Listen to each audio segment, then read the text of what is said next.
आभासी कक्षा परियोजना में आप सभी विद्यार्थियों का हार्दिक स्वागत है।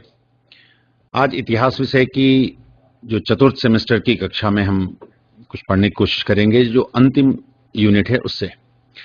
टॉपिक आज हमारे अध्ययन का होगा liberalism and democracy in England, उदारवाद और प्रजातंत्र इंग्लैंड में। मैं हूं अजय खरे।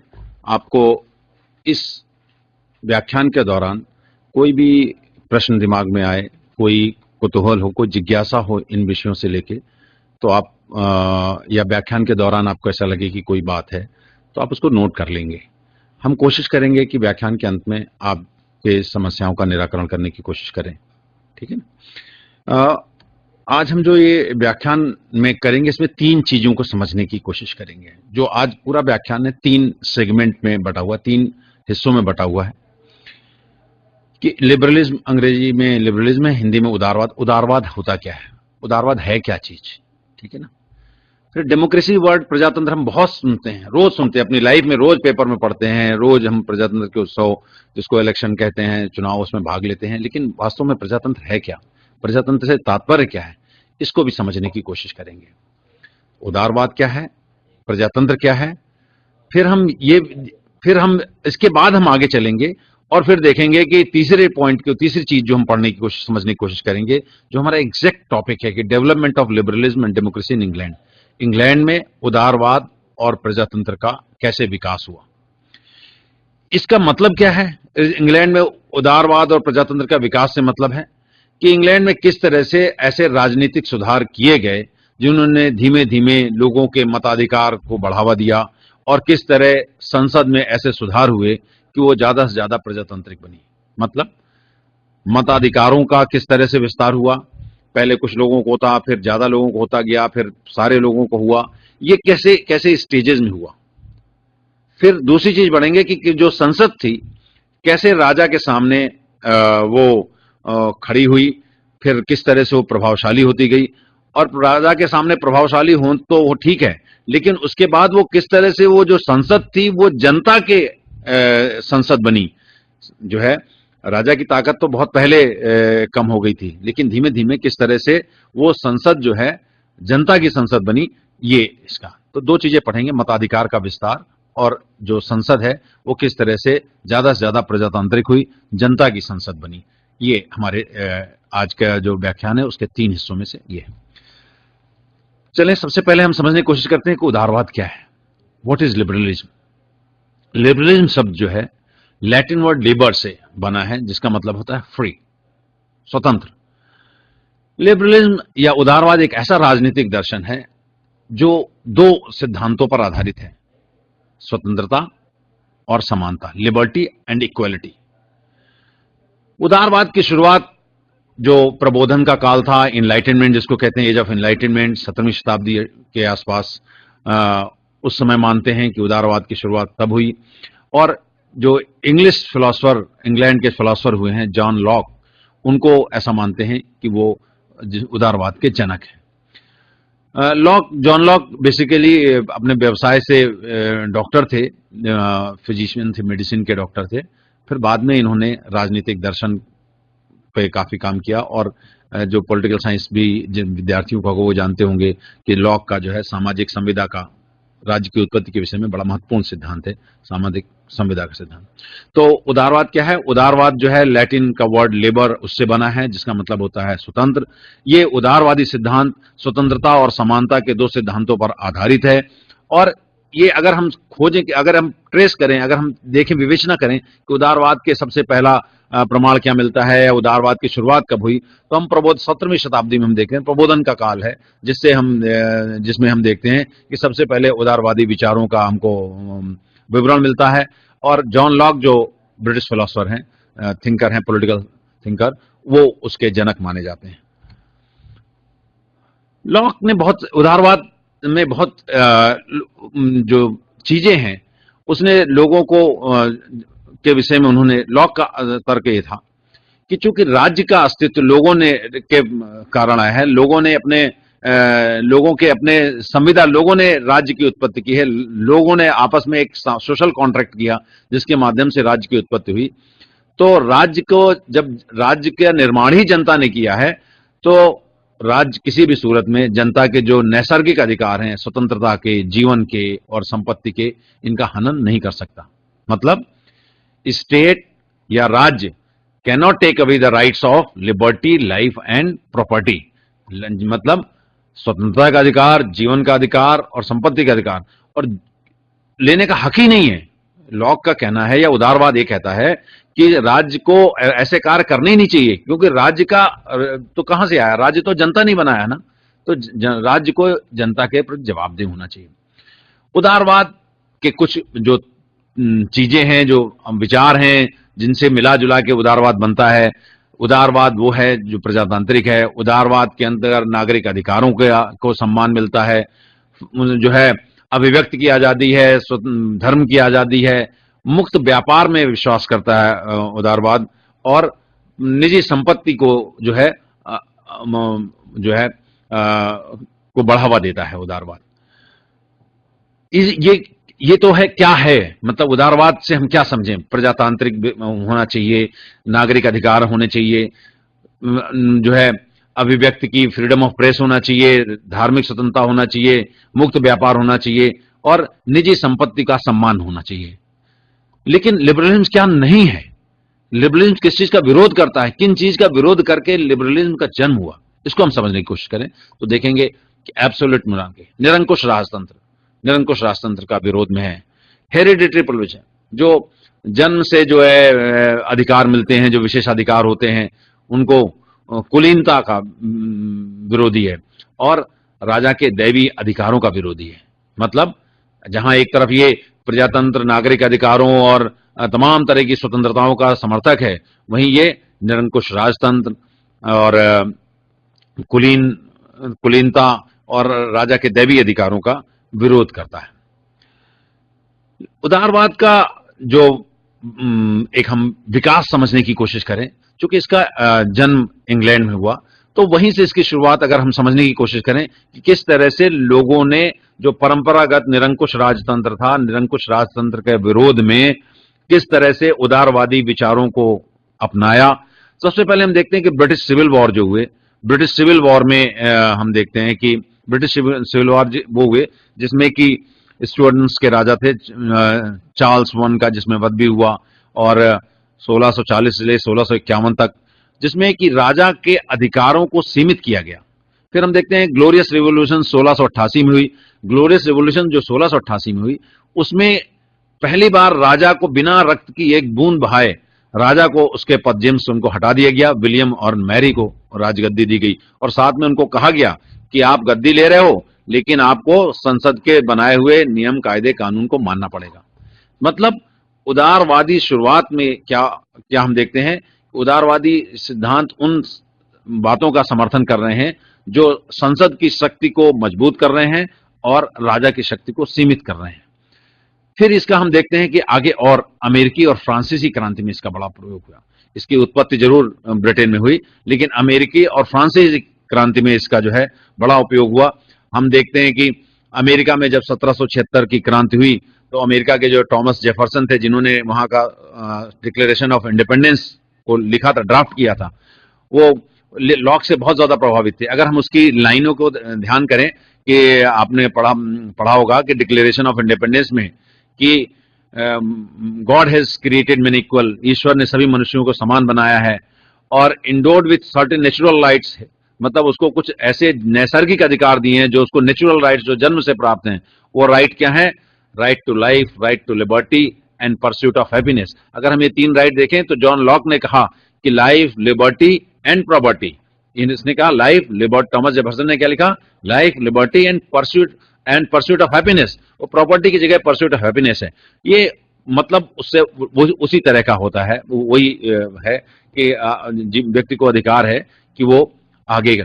इसी वजह हम देखते हैं कि इन्हीं जो विचार हैं, इनको विचारों को, उदारवादी विचारों को किस तरह से बढ़ावा दिया फ्रांस की क्रांति ने। और फ्रांस की जो 1789 की क्रांति, 1830 की क्रांति, 1848 की क्रांति, इन सारी क्रांतियों में, फ्रांस की क्रांतियों में हम देखते हैं कि जो क्रांतिकारी लोग थे, उन्होंने उदारवादी विचारों को, उदारवादी विचारों को बढ़ावा दिया और उन्होंने जो अत्याचारी शासन थे उनका विरोध करने के लिए, उनको हटाने के लिए इन्हीं उदारवादी सिद्धांतों का उपयोग किया और उन्होंने अपने कार्य को जस्टिफाई किया इस कारण से कि हम उदारवादी सिद्धांतों की विजय हुई है, किसके? निरंकुश सिद्धांतों के विरुद्ध। तो उदारवादी सिद्धांतों का जन्म इंग्लैंड में हुआ, लेकिन ये अमेरिकी क्रांति, फ्रांस की क्रांति, इनसे तेजी से फैले। दो चीज, एक और विचारधारा हम समझ के चलें कि ये जैसे ही फ्रांस की क्रांति होती है, अमेरिकी क्रांति होती है, तो दो तरह के दो तीन बातें जो है उभर के आती हैं कि उदारवादी विचार तेजी तेजी से प्रसार होता है उनका, राष्ट्रीयता के सिद्धांतों का तेजी से प्रसार होता है, प्रजातंत्र के सिद्धांतों का तेजी से प्रसार होता है। तो जो राष्ट्र अभी एकजुट नहीं थे, वहां तो राष्ट्रीयता का विचार तेजी से बढ़ता है। जैसे हम उदाहरण के लिए देखें कि जर्मनी का एकीकरण होता है, इटली का एकीकरण होता है, या जो जो देश आजाद नहीं थे जैसे पोलैंड था या अन्य छोटे छोटे राज्य थे, यूनान था, वहां पर आजादी के लिए लोग लड़ाई लड़ते हैं। राष्ट्रीयता का सिद्धांत वहां पर प्रभावशाली है। लेकिन जो देश आजाद थे, जो एकजुट है, जहां राष्ट्रीय एकजुटता हो चुकी थी, जैसे फ्रांस है, इंग्लैंड है, यहां पर प्रजातांत्रिक अधिकारियों के लिए लड़ाई लड़ी थी। राजा के जो निरंकुश राजा थे, उनकी शक्तियों को सीमित करके जनता के अधिकारों की बात की जा रही थी। तो ये लिबरलिज्म का ऐसे प्रचार। और हम लिबरलिज्म को समझें, लिबरलिज्म जो उदारवाद है वो दो तरह से हम उसको समझते हैं, क्लासिकल लिबरलिज्म और सोशल लिबरलिज्म। क्लासिकल जो लिबरलिज्म है वो फ्री ट्रेड और प्राइवेट प्रॉपर्टी का समर्थन करता है, मतलब मुक्त व्यापार और निजी संपत्ति का समर्थन करता है। और सोशल लिबरलिज्म है इंडिविजुअलिज्म, इक्वलिटी। इन सोशल लिबरलिज्म के समाजवादी जो उदारवाद है उसकी खासियत यह है कि ये थोड़ा सा समानता का समर्थक है और बिल्कुल इस बात का द्योतक नहीं है कि हम जो है फ्री ट्रेड रहें। थोड़ा सा समाज में समानता भी होनी चाहिए और समाज के जो नीचे वर्ग के लोग हैं उनको भी बराबर के अधिकार देना चाहिए। अब हम देखने की कोशिश करते हैं। तो लिबरलिज्म हमने समझा मोटे मोटे रूप में कि लिबरलिज्म क्या चीज है। लिबरलिज्म उदारवादी विचार, वो विचार हैं जो 17वीं शताब्दी में प्रबोधन काल में जिनका जन्म हुआ, लॉक जनक कहलाते हैं। ये स्वतंत्रता और समानता के सिद्धांतों पर आधारित हैं। इसमें प्रजातंत्र, इसकी जो खास खास तत्व हैं कि जिसको हम कह सकते हैं कि जिनके कारण किसी को हम कह सकते हैं ये व्यवस्था उदारवादी है, उसमें ये है कि वहां प्रजातांत्रिक व्यवस्था होना चाहिए, वहां नागरिकों का अधिकार होने चाहिए, वहां फ्री ट्रेड होना, मुक्त व्यापार की नीति होनी चाहिए, जहां प्राइवेट प्रॉपर्टी होनी चाहिए और सभी लोगों को बराबर अधिकार मिलना चाहिए। डेमोक्रेसी को समझने के लिए जैसे उदारवादी सिद्धांत तो वो बहुत 17वीं शताब्दी का की उत्पत्ति है, लेकिन प्रजातंत्र को देखें, प्रजातंत्र बहुत प्राचीन काल का है। प्रजातंत्र की एक बहुत कॉमन परिभाषा है जो आप सब लोगों को पता होगी कि government of the people, by the people, for the people. मतलब एक सरकार जो जनता के लिए, जनता द्वारा। मतलब प्रजातंत्र एक ऐसा सरकार का व्यवस्था है जिसमें सारे नागरिक जो है उसमें भाग लेते हैं सरकार बनाने की प्रक्रिया में और निर्णय लेने की प्रक्रिया में। सरकार बना मतलब प्रजातंत्र से मतलब सिर्फ सरकार बनाना नहीं होता, निर्णय लेने भी कि सरकार में भागीदारी करते हैं और सरकार के माध्यम से सभी चीजों की में, सामाजिक जीवन में, राजनीतिक जीवन में, आर्थिक जीवन में, सभी तरह के जीवन में वो अपनी महत्वपूर्ण भूमिका निभाते हैं। मतलब जो सारे नागरिक हैं, all the citizens of A state participate in the decision making, वो जो है सारे नागरिक जो है। डेमोक्रेसी शब्द जो है ग्रीक वर्ड, जहां लिबरलिज्म, लैटिन वर्ड लिबर से था, ये ग्रीक और यूनानी शब्द डेमोक्रेटिका से है। इसका मतलब होता है कि जनता का शासन, रूल ऑफ द पीपल। प्रजातंत्र क्या है? राजतंत्र और कुलीन तंत्र के से, इसको हम अगर ऐसे समझें, अलग से समझना चाहें, राजतंत्र क्या है? जहां राजा का शासन है। कुलीन तंत्र है जहां कुछ लोगों का शासन है, कुलीन लोगों का। डेमोक्रेसी क्या है? प्रजातंत्र क्या है? जहां जनता का, सारी जनता का शासन है। तो democracy is oppose to monarchy and oligarchy. Oligarchy means कुलीन लोगों का, कुछ लोगों का शासन, कुलीन परिवारों का शासन। और मोनार्की मतलब राजतंत्र, राजा का शासन। ठीक है ना?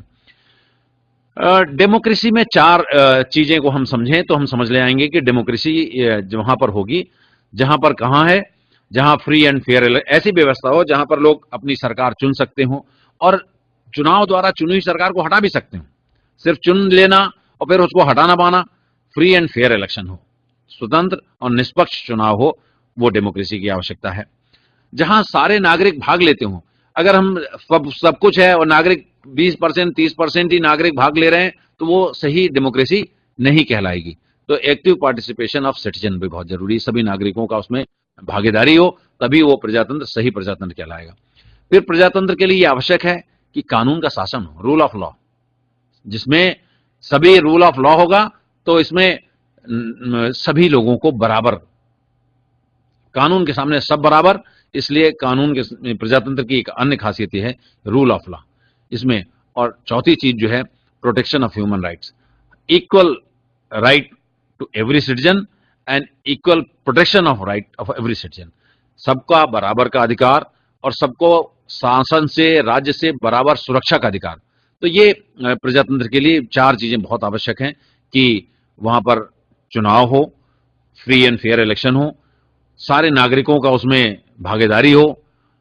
सारे नागरिकों से मतलब है कि 100% से मतलब नहीं है, मतलब ये है कि अधिकांश उसमें भाग लें, 70-80% लोग, तब ये कहते हैं, जैसे हम कहते हैं कि चुनाव हुआ 70% 80% लोगों ने पोल किया तो कहते हैं हम लोग अच्छी पोलिंग हुई, अच्छा लोगों ने टर्न आउट रहा, लोगों ने पॉजिटिव पोलिंग की कि वो सरकार बनाने या हटाने के लिए उन्होंने खुल के आए सामने। उसी तरह से कानून का शासन होना चाहिए, रूल ऑफ लॉ होना चाहिए और सबके अधिकारों का संरक्षण होना चाहिए।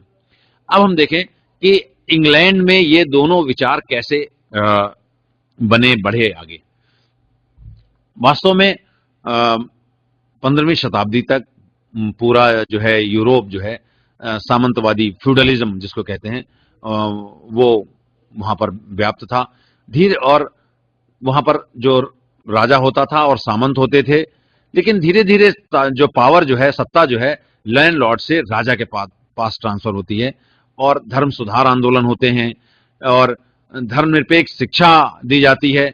और धीमे धीमे हम देखते हैं कि जो वाणिज्यिक क्रांति होती है, औद्योगिक क्रांति होती है, तो बहुत सारा जो है समाज खुलता है, नए नए नगरों की स्थापना होती है, जनसंख्या बढ़ती है, गांव से जनसंख्या शहरों की तरफ जाती है और औद्योगिक क्रांति के कारण नए नए शहर बनते हैं और पुराने जो शहर जहां पर अगर बनते हैं, जहां पर औद्योगिक मशीनें लगाई तो उन शहरों की आबादी बहुत ज्यादा बढ़ जाती है और कृषि में भी क्रांति होती है, औद्योगिक क्रांति होती है और इन सब के कारण एक नवीन पूंजीपति वर्ग का भी जन्म होता है जिसने व्यापार, वाणिज्य, औद्योगिक क्रांति के माध्यम से बहुत सारा पैसा कमाया था, लेकिन सत्ता में भागीदारी नहीं थी क्योंकि राजा निरंकुश था। राजा को उसके अलावा समाज में अभी भी जो है अर्थतंत्र के माध्यम से उसने पैसा जरूर कमा लिया था पूंजीपति वर्ग ने, लेकिन उसकी राजनीतिक प्रतिष्ठा नहीं थी, सामाजिक प्रतिष्ठा नहीं थी। सामाजिक प्रतिष्ठा अभी भी जो बड़े बड़े परिवार, कुलीन, लैंडलॉर्ड्स जो सामंत होते थे उन्हीं के थे।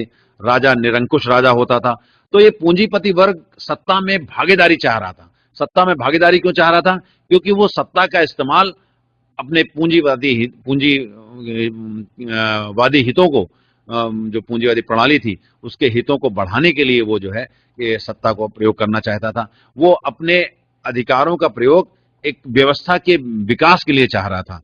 तो ये ऐसे स्थिति में इंग्लैंड में ये सारी परिस्थितियां ऐसी थी कि जिसके माध्यम से गांव से लोग शहर जा रहे थे, औद्योगिक क्रांति हो रही थी, नया पूंजीपति वर्ग बन रहा था, पुराने, लेकिन अभी भी ये आर्थिक स्थिति तो सब बन रही थी, लेकिन अभी भी राजनीतिक व्यवस्था पर राजा, जो निरंकुश राजा था, वो राजा की शक्ति को कुछ संसद द्वारा कम कर दिया गया था, लेकिन संसद अभी भी कुलीन लोगों से, लैंडलॉर्ड लोगों से भरी हुई थी।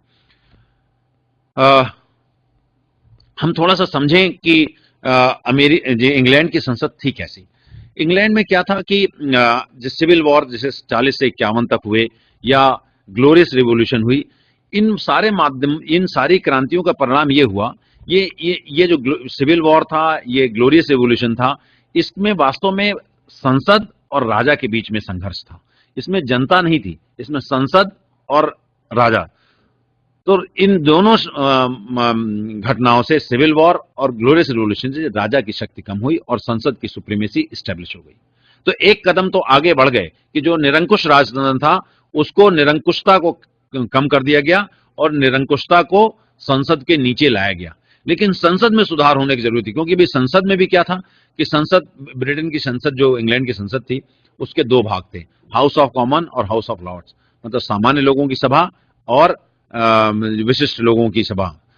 जो हाउस ऑफ लॉर्ड्स था, लॉर्ड सभा, इसमें हेरिडिटरी आनुवंशिक रूप से लोग होते थे और तमाम जो विशिष्ट परिवार थे, बड़े बड़े सामंत, उनके वो लोग इसमें होते थे। और जो सामान्य लोगों के भी थी, कहने को सामान्य थे, लेकिन उसमें भी अधिकांश वही लोग थे जो कुलीन लोग थे, बड़े बड़े जो लैंडलॉर्ड थे, वो अपने चुनाव जीत के आ जाते थे। उनके पास इतने अधिकार होते थे कि वो चुनाव में धांधली करके अपने प्रतिनिधियों को जिता लेते थे और वो आ जाते थे। अभी हम समझने की कोशिश करेंगे कि क्या था। इंग्लैंड में जो संसद थी उसमें जिसमें 1832 के आसपास की हम शुरुआत की करें, 19th सेंचुरी में जो हमको पढ़ना है, 1832 के आसपास जो संसद थी उसमें हाउस ऑफ कॉमन्स और हाउस ऑफ लॉर्ड्स। तो बेसिकली सुधार जो होना था वो हाउस ऑफ कॉमन्स में होना था। हाउस ऑफ कॉमन्स में जो संसद सदस्य चुन के आते थे वो दो जगह से चुन के आते थे, ग्रामीण क्षेत्र से और शहरी क्षेत्र से। ग्रामीण क्षेत्र को काउंटी कहते थे, शहरी जो छोटे छोटे शहरी क्षेत्र उनको बरो कहते थे। ये बहुत सालों से 1400 के आसपास से ये परंपरा चली आ रही थी और उनके जो वोट देने के अधिकार भी थे वो इतने सीमित थे कि 1832 में ये समझिए कि 1,40,00,000 की जनसंख्या थी, कहां की, इंग्लैंड की, लेकिन वहां वोट देने का अधिकार मात्र 30,000 लोगों को था। तो इतना लिमिटेड फ्रेंचाइज थी कि जो संपन्न लोग होते थे वही चुनाव में खड़े हो सकते थे और वो संपन्न लोग होते थे वही लोग वोट दे सकते थे। तो पार्लियामेंट जो थी, जो संसद थी, वो सही जनता का प्रतिनिधित्व नहीं करती थी। वो कुलीन लोगों, सामंत लोगों की प्रतिनिधि संस्था थी और जनता इनमें सुधार चाहती थी।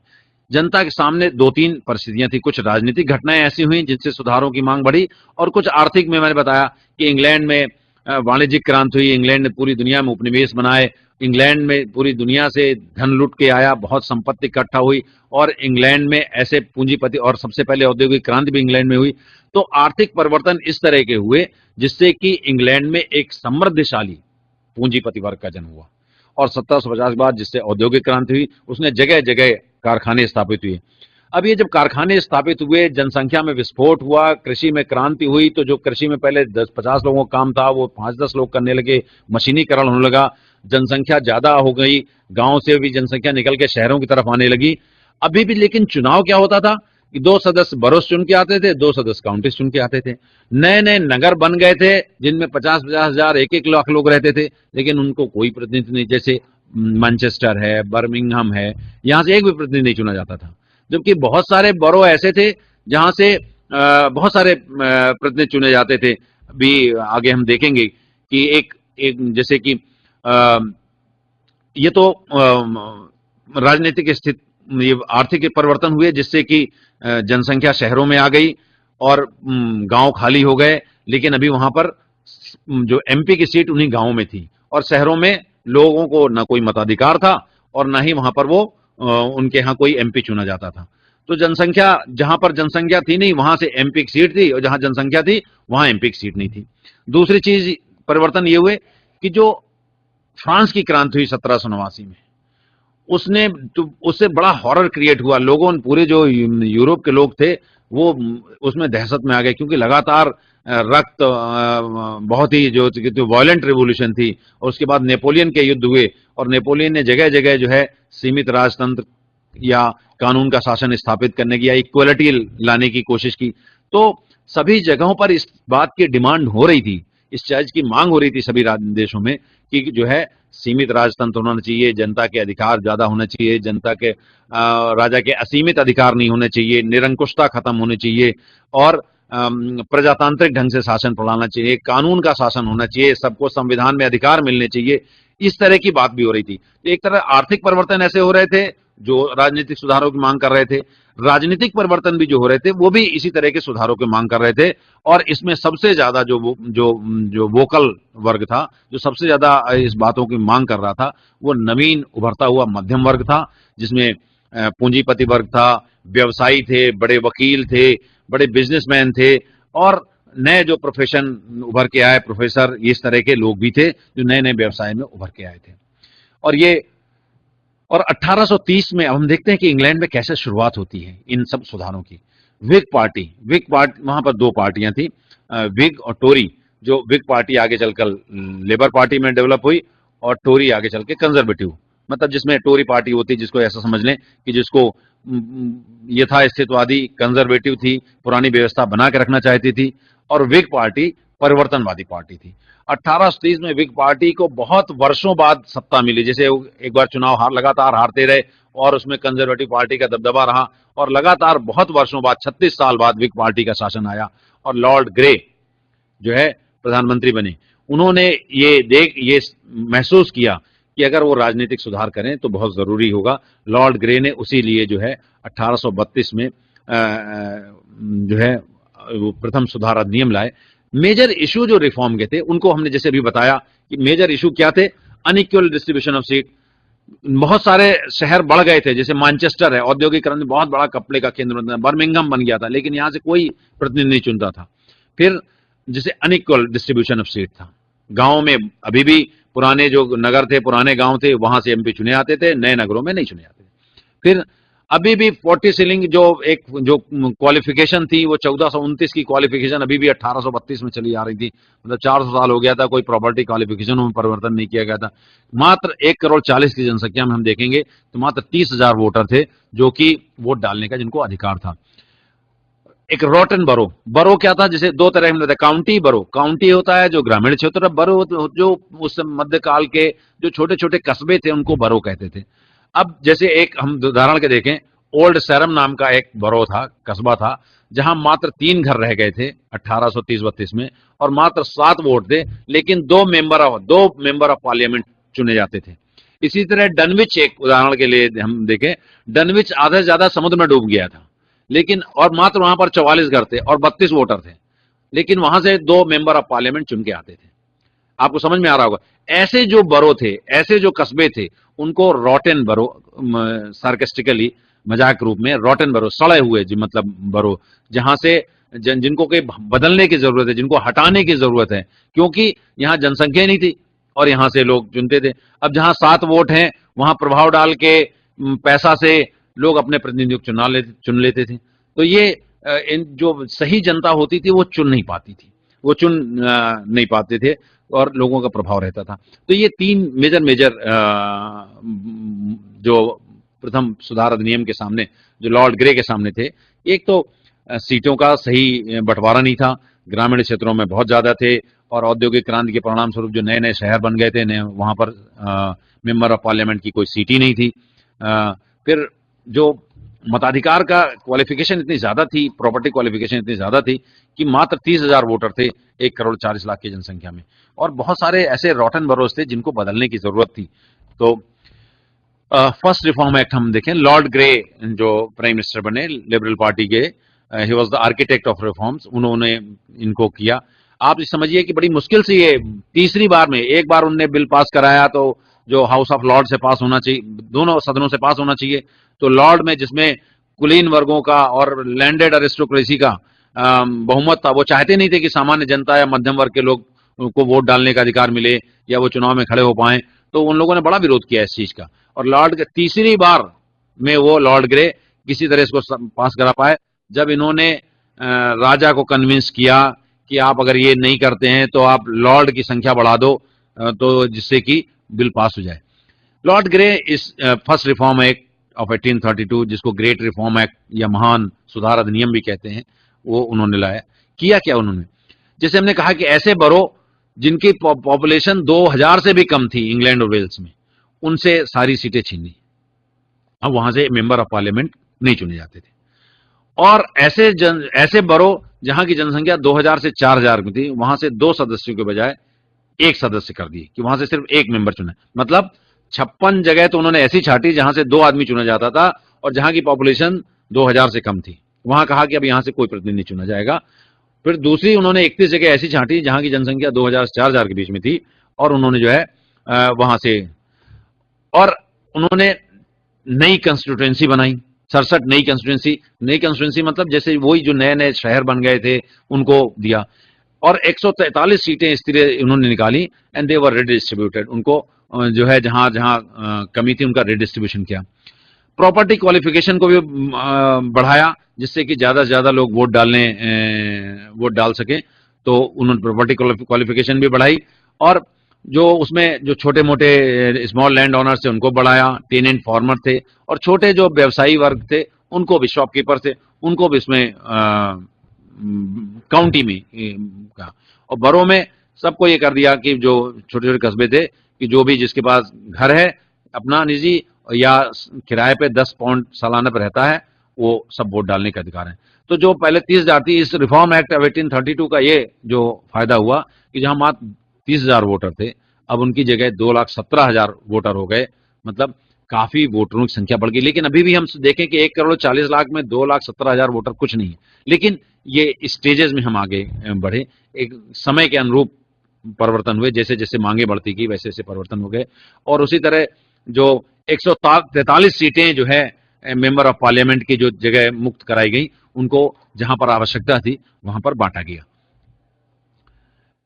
इस अभी भी ये 1832 के अधिनियम की खासियत की सब कमी ये थी कि अभी भी बहुत लिमिटेड लोगों को वोट डालने का अधिकार मिला। अभी भी बहुत सारे जगह ऐसे थे जहां पर जो जिसको पॉकेट बरो कहते हैं कि जिसमें जो प्रभावशाली लोग होते थे वो वोट खरीद लिया करते थे और संसद सदस्य में अपने आदमी भेज देते थे। तो वो भी बुराई बनी हुई थी।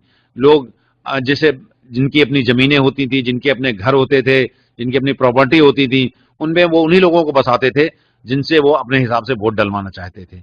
तो ये पॉकेट बरो अभी दिक्कत थी। महिलाओं के वोट का कोई अधिकार नहीं मिला, और अभी भी प्रॉपर्टी क्वालिफिकेशन बहुत ज्यादा थी। तो अभी ये सारी कमियां थी। लेकिन इंग्लैंड के समाज में इस तरह के जो सुधारों की मांग बढ़ती जा रही थी।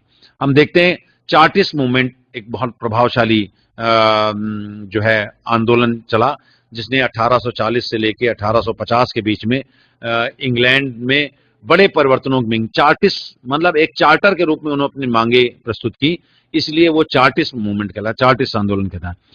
ये मासेस जिसमें 1832 के अधिनियम से क्या था, जो उच्च मध्यम वर्ग था उसको तो अधिकार मिल गया था, लेकिन अभी भी मध्यम वर्ग, मजदूर वर्ग, किसान वर्ग, जो महिलाएं थी, वो सब अभी भी मताधिकार से वंचित थे। प्रॉपर्टी क्वालिफिकेशन इतनी ज्यादा थी जिसमें उनका कोई रोल ही नहीं था। और जब संसद में उनका प्रतिनिधि नहीं था तो आप ये भी समझ लीजिए कि फिर उनके हितों की चिंता करने वाला कोई नहीं था। तो इंग्लैंड में 1838-39 के बाद 10 वर्ष तक एक ऐसा आंदोलन चला जिसने इन वर्गों के लोगों की मांगों को बढ़ावा दिया, बार बार संसद के सम्मुख इनको प्रस्तुत किया। इसमें भी बड़ी महत्वपूर्ण भूमिका जो है फ्रांसीसी क्रांति ने निभाई। फ्रांस में क्रांति हो गई थी, वर्कर्स को अधिकार मिलने लगे थे। इंग्लैंड में भी इस तरह के अधिकारों की मांग होने लगी। 1838 में जो है लोगों ने, लंदन के जो काम करने वाले लोग थे, उन्होंने अपना संगठन बनाया विलियम लोमेट और फ्रांसिस प्लेस के अधीन, और उन्होंने जो है अपनी मांगे संसद के सम्मुख प्रस्तुत की। ये संसद चूंकि एक चार्टर के रूप में, मांग पत्र के रूप में प्रस्तुत की, इसलिए ये पूरा आंदोलन जो है चार्टिस्ट मूवमेंट कहलाता है। चार्टिस्ट लोगों की डिमांड क्या थी? चार्टिस्ट लोगों ने की 6 डिमांड थी, जिसको अभी हम देखते हैं कि वो बहुत सिंपल हैं, लेकिन ये और अपने हम हिंदुस्तान में देखते हैं कि सारी ये मांगे जो हैं हम लोगों को पता भी नहीं है कि ये कब से हमको जन्मजात मिली हुई हैं। जबकि इंग्लैंड में लोगों को बहुत संघर्ष करना पड़ा इन मांगों के लिए, बहुत जाने गई, बड़े कठिनाइयों से इन अधिकार मिले। जैसे चार्टिस्ट की कुल 6 डिमांड थी जो बहुत इंपॉर्टेंट थी। जैसे एडल्ट सफरेज, मतलब हर वयस्क मताधिकार मतलब हर जो वयस्क आदमी हो, अभी हिंदुस्तान में हर 18 साल के ऊपर का चाहे लड़का और लड़की हो उसको वोट डालने का अधिकार है। अभी इंग्लैंड में 1840-50 के आसपास ये डिमांड की जा रही थी, क्योंकि वोट डालने का अधिकार बहुत सीमित लोगों का था। लोग कह रहे थे कि हमको वोट डालने का अधिकार मिलना चाहिए। तो चार्टिस्ट डिमांड 6 थी। सबसे पहली उनकी मांग थी कि वयस्क मताधिकार किया जाए। और इंग्लैंड में और एक बड़ी दिक्कत थी चुनाव प्रणाली में की कि सीक्रेट बैलेट नहीं होता था। पोलिंग जहां होना होता था इकट्ठे होते थे और सब लोग हाथ उठा के, या कि हम इनके पक्ष में है वो उनके पक्ष में। जो प्रभावशाली लोग होते थे उनका डर इतना होता था, वो अपने गुमास्तों के द्वारा अपने लोगों को डरा धमका लेते थे। तो लोगों की डिमांड थी कि सीक्रेट बैलेट हो, जो है गुप्त मतदान हो, जिससे कि लोग अपना फ्री और फेयर ढंग से जो है वोट डाल सकें। और जो संसद अभी 5 साल और 7 साल में चलती है, उसकी जगह एवरीवेयर, प्रतिवर्ष संसद का चुनाव होना चाहिए, ये उनकी तीसरी मांग थी। और जो पार्लियामेंट हैं, जो संसदीय क्षेत्र हैं, वो भी जो है उनकी साइज बराबर होनी चाहिए। कोई कितना बड़ा है, कोई कितनी बड़ा है, किसी में कितनी पॉपुलेशन रह रही है, किसी में कम पॉपुलेशन रह रही है, किसी में 2 लाख लोग रह रहे हैं, किसी में 20,000 रह रहे हैं, बराबर बराबर उनको, तो इक्वल साइज की होनी चाहिए। फिर उनका था संसद सदस्यों को सैलरी दी जाए। अगर सैलरी नहीं देंगे तो वो फिर क्या करेगा, वो भ्रष्टाचार करेगा, तो उनको कुछ तनख्वाह दी जानी चाहिए। अन्यथा वो, आप उसको सैलरी नहीं दोगे, भ्रष्टाचार भी रुका रहेगा, तो वो खाएगा कैसे? उसको कुछ तो होना चाहिए ना आय का साधन, तो उसको सैलरी देनी चाहिए, salary for members of parliament. तो और छठी बात थी कि जो मेंबर ऑफ पार्लियामेंट के लिए जो प्रॉपर्टी क्वालिफिकेशन है वो खत्म कर दी जानी चाहिए, कि जो है वो कि कोई संपत्ति का अधिकार नहीं रहना चाहिए कि चुनाव लड़ने के लिए या वोट डालने के लिए कोई संपत्ति का वो नियम रहे कि इतनी प्रॉपर्टी होगी तभी आप चुनाव लड़ पाओगे, इतनी प्रॉपर्टी होगी तभी आप वोट डाल पाओगे। इस तरह की बातें खत्म होनी चाहिए। तो 6 बातें उनकी थी: वयस्क मताधिकार, गुप्त मतदान, प्रतिवर्ष चुनाव, और जो पार्लियामेंट्री क्षेत्र थे वो बराबर साइज के हों, और तनख्वाह दी जाए, और प्रॉपर्टी क्वालिफिकेशन होनी चाहिए।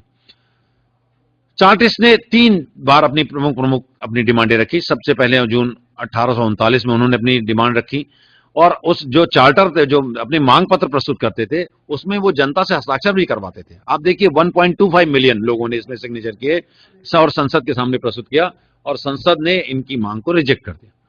और दूसरा चार्टर का लेकिन संसद लोगों में बड़ा आक्रोश हुआ, लोगों ने आंदोलन चलाया, लेकिन इस आंदोलन को कुचल दे गए। दोबारा फिर ये लोग संगठित हुए, और 1942 में फिर इस बार जो है 3 मिलियन से ज्यादा, 30 लाख से ज्यादा लोगों के हस्ताक्षर करके इन्होंने भी इसको भी संसद के सामने प्रस्तुत किया और अपनी मांगे रखी। मांगे वही थी जो 6 मांगे भी हमने देखी, इसको भी संसद ने रिजेक्ट कर दिया। जनता में बड़ा आक्रोश हुआ, तोड़फोड़ हुई, दंगे हुए, लेकिन वो कुचल दिया गया। तीसरा हम देखते हैं कि 1839 में एक तीसरी बार फिर उन्होंने, तो हम देखते हैं 1839 से लेकर 1848 तक लगातार चार्टिस्ट जो मूवमेंट था वो सक्रिय बना रहा, अपनी मांगे बार बार संसद के सामने प्रस्तुत करता, संसद उन मांगों को खारिज करती रही, और वो उसके विरोध में आंदोलन करते रहे, और अंतिम अल्टीमेटली जो है ये आंदोलन अपने उद्देश्यों के प्राप्ति में एक तरह से असफल रहा, कि इनके द्वारा प्रस्तुत की गई मांगों को संसद ने नहीं माना। असफलता के कई कारण थे कि एक तो नेताओं में मतभेद था, अभी शायद पार्लियामेंट इसके लिए तैयार नहीं थी, अभी जो हिंसा फैल गई थी उससे घबरा गए थे लोग कि अगर ये हिंसक लोगों को पार्लियामेंट में जगह मिल जाएगी तो कैसे होगा, क्योंकि तब तक इंग्लैंड की संसद में या इंग्लैंड की जो पब्लिक पॉलिटिकल लाइफ थी उसमें बड़ा कटसी और डिसेंसी का प्रचलन था। और बाद में ये भी देखा गया कि जो सिग्नेचर करके करते थे, बहुत सारे सिग्नेचर फर्जी होते थे उसमें, तो दस्तखत जो फर्जी होते थे उससे भी इनकी काफी आलोचना हुई, और जिसको कहते हैं कि डिस्क्रेडिट हुए, ये भी हुआ। लेकिन आप इनकी असफलता में भी सफलता छुपी हुई है। इन्होंने जो मांगे रखी थी वो सब सही थी और आगे मानी गई। चार्टिस्ट आंदोलन का इंग्लैंड के में उदारवाद और प्रजातंत्र के विकास में बड़ा महत्वपूर्ण योगदान है। इन्होंने प्रजातंत्र की भावना को जिलाए रखा, इन्होंने उदारवाद की भावनाओं को बढ़ावा दिया, और भले संसद ने रिजेक्ट कर दिया हो, लेकिन ये टाइमिंग रहा, अल्टीमेटली चल के आगे चल के इनकी सारी बातें मानी गई। सेकेंड रिफॉर्म एक्ट 1867 में आया। डिजरायली जो प्राइम मिनिस्टर थे वो, इसमें उन्होंने जो है उन्होंने किया all mail urban house holder, मतलब जो बरो में जो लोग रहते थे उनको ये सुविधाएं दी गई कि 10 पाउंड सालाना जो देते थे उन सबको जो है वोट देने का अधिकार मिल गया। और प्रॉपर्टी की क्वालिफिकेशन गांव में भी कम की गई, लेकिन लार्जली इसमें जो है बरो के जो लोग में रहते थे लोग उनको फायदा हुआ। इसमें जो है हम और देखते हैं कि इसमें जो सीट के डिस्ट्रीब्यूशन में भी, जैसे पिछली बार 1832 के अधिनियम में 143 सीट, इसमें 52 सीटों को निकाला गया और डिस्ट्रीब्यूट किया गया, और जिनकी पॉपुलेशन 10,000 थी वहां उनसे निकाल के और बड़े शहरों को, ये जो इंडस्ट्रियल टाउन बन गए थे, उनको बांटी गई। बर्मिंघम, लीड्स, लिवरपूल, मैनचेस्टर, जो वहां पर रिप्रेजेंटेशन 2 था उनको बढ़ा के यहाँ बहुत जनसंख्या बढ़ गई, तो यहाँ से 2 MP की जगह यहाँ 3 MP। एक समय में यहाँ पर एक भी नहीं थे। 1832 में यहाँ 2 MP हुए, 1867 में 3 MP के इनको सुविधा मिले। उसी तरह यूनिवर्सिटी ऑफ लंदन और स्कॉटलैंड को भी अपना प्रतिनिधि चुनने का, मेंबर ऑफ पार्लियामेंट चुनने का हक मिला। और बहुत सारे जो काउंटीज थी, जो जैसे केंट, सोमरसेट, स्टैफोर्डशायर, सरी, इनके भी किए गए। थर्ड रिफॉर्म एक्ट 1884 में आया और उसी से जुड़ा हुआ एक था रिडिस्ट्रीब्यूशन ऑफ एक्ट 1885, जो सुविधाएं 1867 के एक्ट के द्वारा, 1867 के अधिनियम द्वारा बरोज को दी गई थी, उसको ग्लैडस्टोन जो प्राइम मिनिस्टर थे, उन्होंने, लिबरल पार्टी के, उन्होंने वही सुविधाएं जो है जो जो काउंटीज को भी दी गई और बरोज और काउंटीज को बराबर इसमें हो गया कि सबको 10 पाउंड का अधिकार मिल गया। और बहुत सारी सिटीज जो 79 सिटीज, जिनकी 15,000 से उनके वोट, उनके यहाँ एमपी खत्म कर दिए गए। 36 ऐसे जो जिनकी जनसंख्या 15 से 50,000 के बीच में थी, उनके 2 की जगह 1 ही एमपी कर दिया गया। 50,000 से 1,000 थी, 1,65,000 थी जहां जनसंख्या, वहां 2 सीट कर दी गई। और लार्जर टाउन में को डिस्ट्रीब्यूट कर दिया गया, उनको छोटी छोटी अन्य कंस्टिट्यूंसीज में बांट दिया गया। और भी हम देखते हैं कि अदर इलेक्टोरल रिफॉर्म से, जैसे सीक्रेट बैलेट एक्ट 1872 में, इसके पहले हमने कहा कि सीक्रेट बैलेट, ये बहुत सारा प्रभाव इसमें, भारत से भी लोग जाते थे, आप पढ़ेंगे ध्यान से तो उसमें बताएंगे, आपके जो टीचर होंगे वो भी बताएंगे कि सीक्रेट बैलेट इसलिए भी कहते थे कि भारत से लोग, बड़ा इंग्लैंड की संसद में बहस हुई इसके पहले कि भारत से लोग जो अंग्रेज अधिकारी और गवर्नर वगैरह जाते हैं तो इतना पैसा वैसा लेके जाते हैं, तो वहां पे अक्सर वो खरीद लेते थे, तो वो वोटर्स को खरीद लेते थे, और वो वोटर्स को खरीद के, तो वो बड़ा करप्शन वहां, तो उन्होंने वहां पर जो है करप्शन आ गया था। तो सीक्रेट बैलेट एक्ट 1872 में आया। 1883 में करप्ट प्रैक्टिसेस एक्ट आया, जिसके दर्जे खरीद फरोख्त करना या प्रलोभन देना बंद किया गया। 1903 में महिलाओं की सोशल पॉलिटिकल यूनियन की स्थापना हुई। मिसेस पैनखर्स्ट जो है उसकी, पैनखर्स्ट इसकी जो है अध्यक्ष थी। ये महिलाओं के, आप देखिए कि अभी हिंदुस्तान में जब 1947 में देश आजाद हुआ, उसके बाद जब संविधान लागू हुआ, सबको एक ही बार में सबको अधिकार, सारे नागरिकों को, महिला पुरुष कोई भेद नहीं किया गया, सबको बराबरी का अधिकार, वोट डालने का अधिकार रहा। महिलाओं को बहुत समय तक संघर्ष करना पड़ा। अब 1918 तक महिलाओं को वोट डालने का अधिकार नहीं था इंग्लैंड की संसद में, सिर्फ पुरुषों को वोट डालने का। अभी हम देखें कि 1867 और 84 का नियम से अभी भी बहुत सारे लोग बाकी बचे थे, 30-40% लोग बाकी बचे थे, जो कि जिनको कि बाद में वोट डालने को मिला। ये 1918 के अधिनियम में सारे लोगों, 21 साल से ऊपर के जो पुरुष थे, प्रॉपर्टी क्वालिफिकेशन खत्म की गई, उनको वोट डालने का अधिकार मिला। और महिलाओं को अभी भी डिस्क्रिमिनेट किया गया, कब? 1918 के अधिनियम द्वारा भी। और जो 30 वर्ष के ऊपर थी, उन्हीं को वोट डालने का अधिकार था। 1928 में ये डिस्क्रिपेंसी खत्म की गई और सारे ब्रिटेन के नागरिक जो 21 साल से ऊपर थे, उनको वोट डालने का अधिकार दिया गया। ये कुछ रेफरेंसेस हैं जिनके माध्यम से मैंने प्रेजेंटेशन बनाने की कोशिश की है। और ये हमारा प्रेजेंटेशन यहाँ खत्म होता है। अब बच्चों, आपको मन में कोई अगर प्रश्न हो, जिज्ञासा हो, तो आप बताएं। हम एक बार स्लाइड आपको घुमा रहे हैं आपके लिए, कि जिससे कि आपको आइडिया लगे, और आपके मन में कोई प्रश्न हो तो आप उसको पूछ सकें। तो आज के व्याख्यान में जो आपने 3 चीजें पढ़ी कि लिबरलिज्म क्या चीज, उदारवाद क्या चीज है, डेमोक्रेसी प्रजातंत्र क्या चीज है, और इंग्लैंड में किस तरह से इनका विस्तार हुआ, और किस तरह से जो है ये मताधिकार का विस्तार हुआ, जनता को ज्यादा से ज्यादा, जनता को वोट डालने का अधिकार मिला, और किस तरह से जो है जो संसदीय क्षेत्र थे वो समय के अनुरूप परिवर्तित किए गए, जैसे कि जो उस समय के डेमोग्राफिक चेंजेस हो रहे थे, जननांगीय परिवर्तन हो रहे थे, कि पॉपुलेशन में जो चेंजेस हो रहे थे, कि जनसंख्या गांव से निकल के शहरों की तरफ आ रही थी, नए नए शहर बन रहे थे, उन सबको रिप्रेजेंट कर पाए। कोई आपके मन में जिज्ञासा हो, कोई प्रश्न हो तो?